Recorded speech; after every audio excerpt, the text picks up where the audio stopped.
Here's a question we should all be asking. What went wrong? Not just with the pandemic, but with our civic life. What brought us to this polarized, rancorous political moment? In recent decades, the divide between winners and losers has been deepening, poisoning our politics, setting us apart.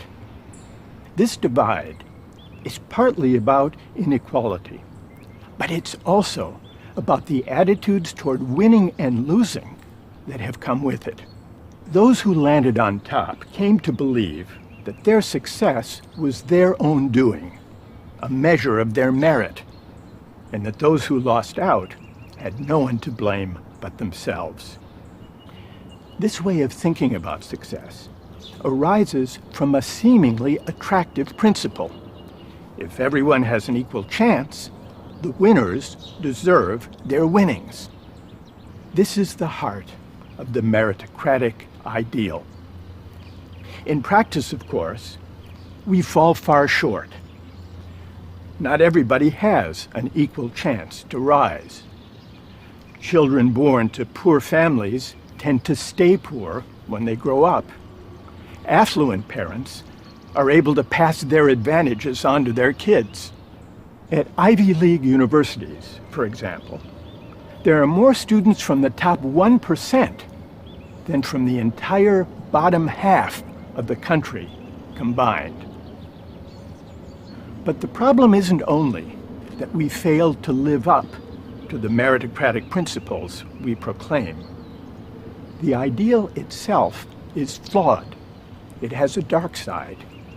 Meritocracy is corrosive of the common good.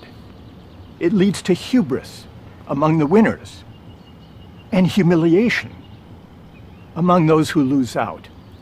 It encourages the successful to inhale too deeply of their success, to forget the luck and good fortune that helped them on their way. And it leads them to look down on those less fortunate, less credentialed than themselves. This matters for politics. One of the most potent sources of the populist backlash is the sense among many working people that elites look down on them. It's a legitimate complaint. Even as globalization brought deepening inequality and stagnant wages, its proponents offered workers some bracing advice. If you want to compete and win in the global economy, go to college. What you earn depends on what you learn. You can make it if you try. These elites missed the insult implicit in this advice. If you don't go to college, if you don't flourish in the new economy, your failure is your fault. That's the implication. It's no wonder many working people turned against meritocratic elites. So what should we do? We need to rethink three aspects of our civic life: the role of college, the dignity of work, and the meaning of success. We should begin by rethinking the role of universities as arbiters of opportunity.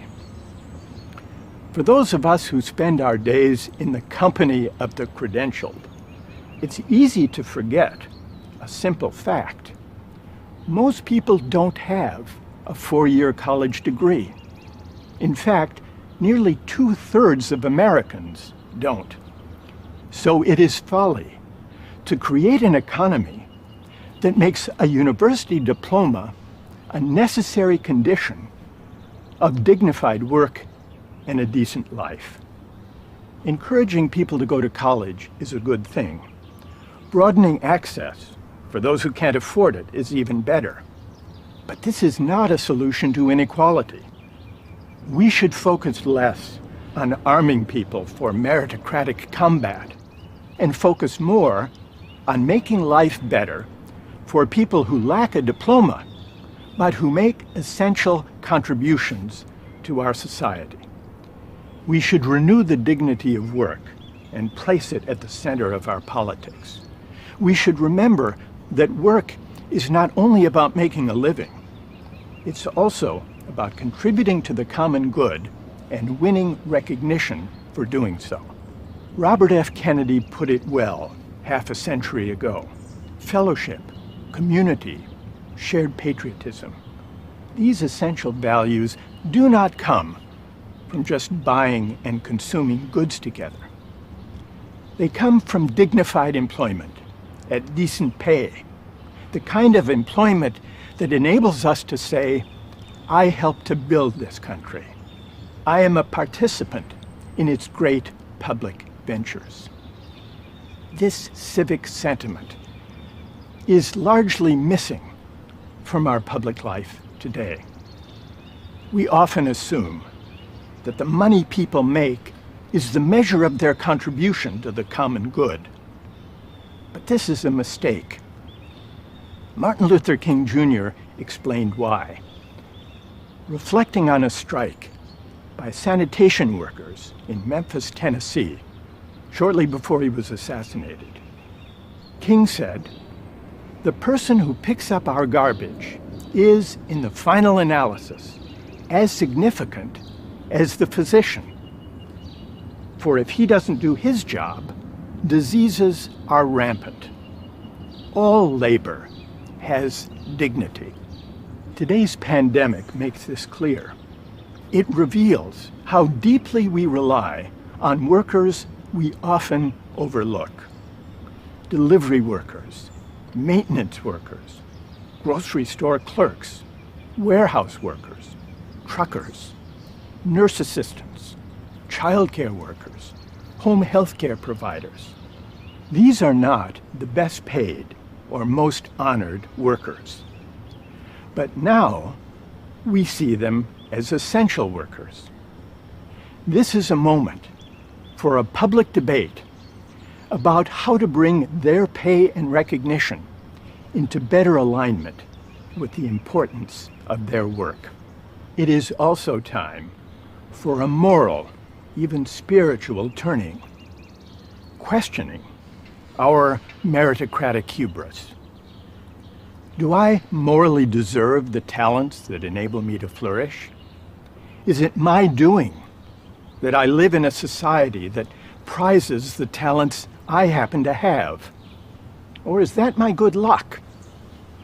Insisting that my success is my due makes it hard to see myself in other people's shoes. Appreciating the role of luck in life can prompt a certain humility.